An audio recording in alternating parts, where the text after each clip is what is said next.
paroles et des actes, des paroles et des décisions politiques notamment.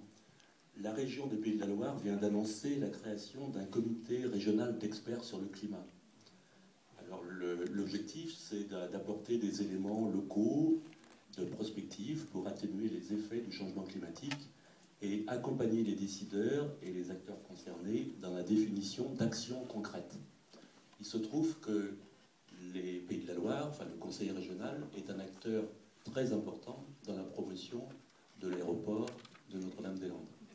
Pour en terminer, on a plus localement une municipalité à Saint-Herblain, ici, qui a invité, comme vous, à place publique, des intervenants sur la biodiversité, sur l'agriculture saine, qui respecte la terre, avec les bourguignons, sur l'alimentation et notamment sur le gaspillage en général. Elle vous invite ce soir sur le climat. Et pourtant, la composante principale de la municipalité est aussi promoteur de l'aéroport de Notre-Dame-des-Landes. Et il y a même des gens à l'intérieur qui sont des actifs militants pro-aéroport. Alors, est-ce qu'il n'y aurait pas une toute petite incohérence, tout près de nous, sur ces questions? Hervé. Écoutez, la question porte la réponse, d'ailleurs. Si, évidemment. Je ne sais pas quoi dire, parce que c'est là.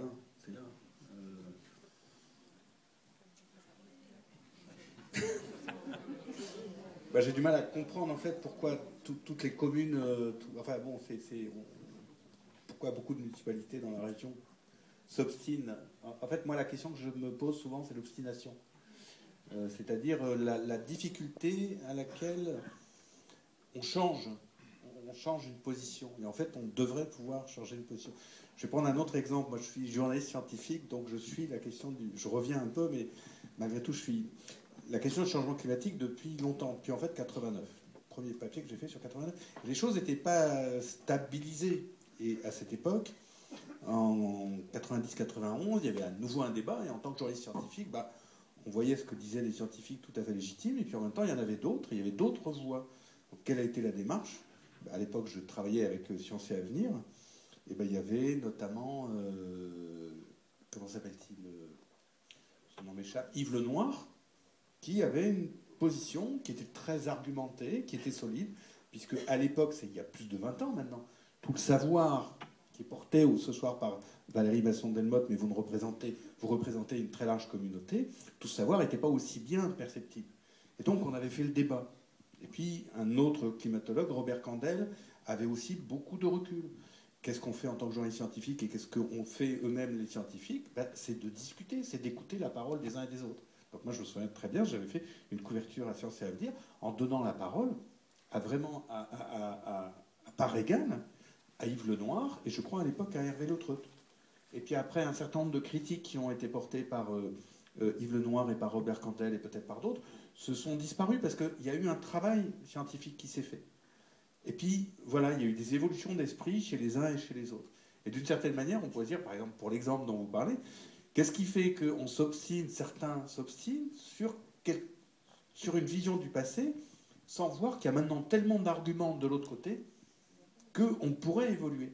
Et moi, parce qu'il y a beaucoup de gens honnêtes quand même, j'imagine, parmi les promoteurs. Je pense aussi, pour être clair, qu'il y en a des malhonnêtes. Mais on ne va pas en parler. Mais qu'est-ce qui rend si difficile chez des gens intellectuellement honnêtes de dire j'évolue et oui, je me suis trompé? Et moi, c'est la vraie question que je me pose.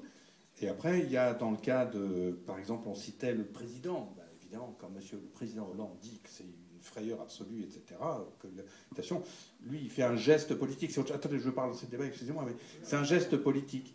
Mais là, il n'y a pas de sincérité. Mais chez beaucoup de gens, il y a de la sincérité. Et qu'est-ce qui rend si difficile d'évoluer, de voir évoluer ces positions? Voilà. Moi, c'est un peu la question donc je réponds à votre question par une question. Et je n'ai pas la réponse. Ce sera une question pour terminer. Alors, merci beaucoup à tous les trois.